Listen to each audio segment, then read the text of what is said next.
Lydia Des Dolles, MA Connect TV, standing backstage at Celtic Clash #7 with the victorious Eddie Treacy. How are you, Lydia? Good, yeah, good. Congratulations. Yeah, it's very good, yeah. It was good to get the rounds in this time, yeah. Quick turnaround. How long was the last time we saw you? A couple of weeks? Yeah, it was only 6 weeks, 5-6 weeks ago, so I had a week off and I was straight back into camp again, so it was grand. I was hoping to get another one in before Christmas, like, so. No way. And I was, well, not this one, obviously, like, but it was grand, and I can have a bit of a break now over the Christmas, you know, so. Is there kind of a method to your madness of jumping in so quickly, or is it just like take what comes? No, that's what I'm saying. I'll take as many fights as possible, like, you know what I mean? That's the only reason I said at the start of the year when I was turning over, I said I want to get as many in as possible, like, you know what I mean? So I'd fight every week if they let me, like, you know what I mean? But just, that's all, yeah, that's why I want to get as many in as possible, you know?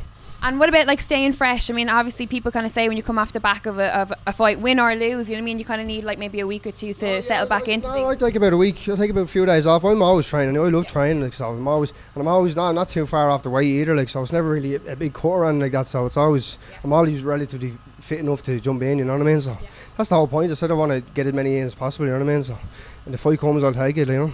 Absolutely. In terms of game plan tonight, was there one and did you stick to it? Yeah, Mark just said everything behind the jab, just stick behind the jab, stay relaxed.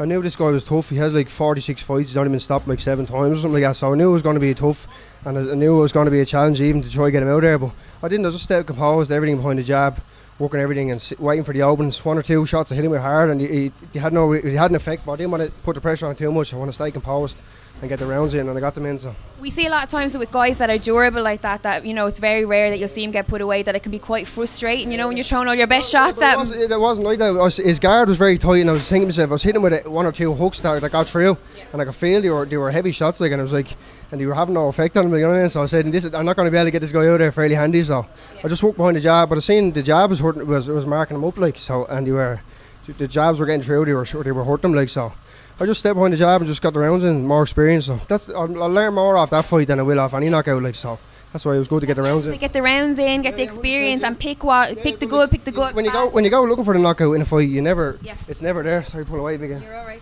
When you go looking for the knockout, it's never there. You never get it. That's what you were saying. People get frustrated. You get frustrated hitting these shots, and then you get tired. Like, so I just stepped behind the jab, worked everything, and my coach was happy with my performance, so my manager was happy with my performance, so it's all good, you know. Well, speaking of your manager, jump in there real quick, Jay. Jay Byrne, for anyone who needs no introduction, I'm going to get you in the shot here. Early in his career, but he's playing all the right stepping stones, as they say. Excellent. I spar him. We spar regularly. Yeah. So, but that tonight was composed. He showed he can box. He showed he can punch. The guy, that man can take a punch. But he showed, you could see from the outside the ring. I sat front row watching it, and I watched every punch, and you could see when he hit him, he was landing heavy shots on the man, and you could see, like, I mean, you're knocking a man back that's naturally a bigger man. Eddie's not a middleweight, and I can tell you that now. He's not a middleweight. He's a light middle. He will fight for the light middle title fairly close to in the new year. I would be very confident I'll have him in a title fight within his first 2 fights of the new year, maybe 3. But he will fight, and it won't be at middleweight. He will come down to light middle. He hits the weight too easy for me. He's comfortable on the weight. The man's dedicated. He reminds me a lot of myself in dedication. So he works his heart off. He'll want the fight. He really doesn't care. He wants the fight. And I watch him, I look at his Instagram and his social media, he's out running at 5:30, 6 in the morning. I do the exact same stuff as that, and I know what he has inside, so he's not going to be held back. And get him another fight after Christmas, get him title eligible, and my plan is, if I can get it over the line, which I reckon I can, I usually can. I've done it with Carl, and I'll do it with Eddie, and I'll give him a reward on that. Within his next 2 to 3 fights, he'll be in a title fight, and he'll be most likely in Dublin, and that's my goal and it'll be down at light middle, and my plan will be to have the light middleweight BUY Celtic title, and then when he wins that, go straight to Irish title by the end of next year.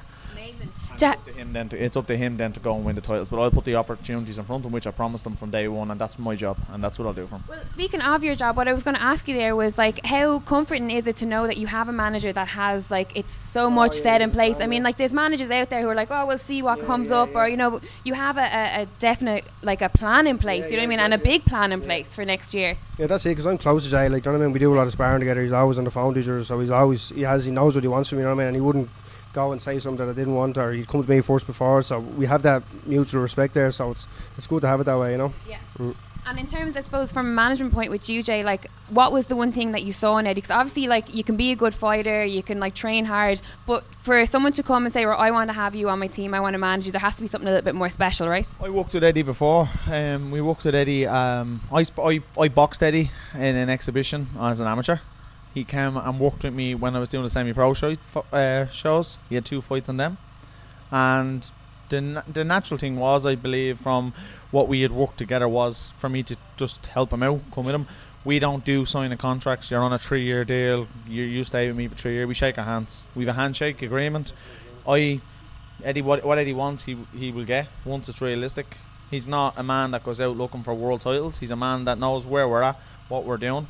If something like that came along, obviously down the road, but for now, I know what he wants. He wants to fight. He wants to take big fights. He started his career excellent. His debut was so messy, but he could end on the business. Tonight showed experience. To see a fella on a second fight with no real amateur career to pull the glove and land shots, that's experience. You're in there. He's standing toe-to-toe. The fella, he's pulling his glove. He's hitting him. He's stepping off, coming to the end of the round, knowing he's not going to stop a man, banging him with 6-7 jabs in a row. That's experience that you can't buy that. That's a man that's learning in the gym every day. I spar him a lot, as I said, and I see him coming on and on and on and on all the time. And you know, he sells tickets. He's exciting. He's a lovely guy. He's a great guy. The fans that support him are all his local guys. But I can tell you, there's going to be people. The neutral will start watching him going, he has something about him, and he's a nice guy. He's a likeable guy. I see him in with his amateur club, and he's helping all the kids and things like that. That's where you get your fans from, the kids and then the parents and all. So he will build a fan base. As I said, after Christmas, it may be a trip away, or it'll be get him title eligible straight after Christmas, and I'll be looking for a Celtic title with him straight after. I have the opponent in my head who I want, and once I can get that over the line, that's my plan for him. Celtic title by the summer. Brilliant, fantastic. Well, listen, what more can you say? You can't argue with that, right? Listen, before I let you go, obviously, congratulations tonight. Great to see you again. So close to the last time we saw you. But any final words, any sponsors, any thank yous? I just want to give a big shout out to my sponsors: Smoking Cuts Barbershop, Leinster Brickwork and Building Services, D&C Carpentry and Flooring, HD Hair Design, Little Ends Children's Wear, O'Keefe Paving and Landscape, and every last person out there that bought a ticket off me. I really appreciate it. Thank you for all the support. It's so early in the night and they were up off the chairs, so fantastic. Great support. So without them, I wouldn't be possible buying tickets off me. So big shout, and to me, all my coaches as well: Mark Buckley, Tony Mullen, Jerry Walsh, Jeff Carl, Joe Costa, and big shout out to Jay for getting me on the show as well. Well, thank you very much. Pleasure to get you back on the show. Eddie Treacy and manager Jay Byrne at Celtic Clash number 7.